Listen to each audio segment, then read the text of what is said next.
Ranger पे danger बाटे तेज रफ्तारे। अच्छा किनारे दुपट्टा ले ले सिनवा उघारे। हाय तो तारा कौन दिक्कत बा। रेंजर पे डेंजर बाटे तेज रफ्तारे। बिना रे दुपट्टा ले सिनवा उघारे। तो हर जवानी कहीं सेल हो गई। तो हर जवानी कहीं सेल हो गई। बच के रही बाबू लोगन के जेल हो गया।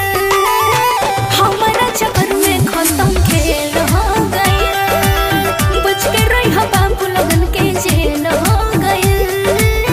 हमारा चक्कर में खत्म खेल हो गया। हमारा चक्कर में खत्म खेल हो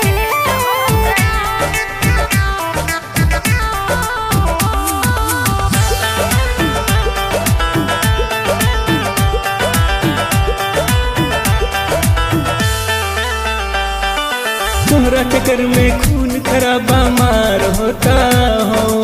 अच्छा चढ़ल जवानी बचा के रखा बेकार होता हो। सुना काहे तो हर करे जा फटे बाही में जकर जोर बाटे। कतल कइले भाई हमर ढेर बाटे।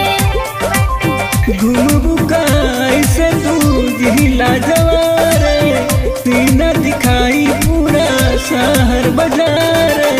तोहरा चक्कर में है खत्म खेल हो गई। तोहरा चक्कर में है खत्म खेल हो गई। बच के रही बाबू लोगन के जेल हो गया। हमारा चक्कर में खत्म खेल हो गया। बच के रही बाबू लोगन के जेल हो गया। हमारा चक्कर में खत्म खेल हो गया। हमारा चक्कर में खत्म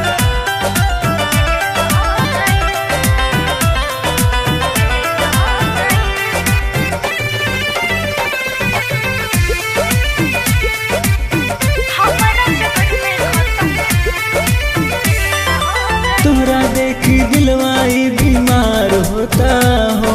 काहे हो हमरा लागे ऐसन अब प्यार होता हो। ऐसन बात बा। आग के बबुआ छूना पैबा। जेते जी तू जान गवैबा। हुस्न के पानी के बबुआ कबहू छूना पैबा। प्रेम के प्रीतिया बा तोहर से लागल। देखी तोहे कार्तिक यादव भई रहे पागल। एही से तोहर हमर मेल हो गई। एही से तोहर हमर मेल हो गई। बच के रही बाबू लोगन के जेल हो गया। हमारा चक्कर में खत्म खेल हो गया। बच के रही बाबू लोगन के जेल हो गया। हमारा चक्कर में खत्म खेल हो गया। आ तू बच बचा के रह।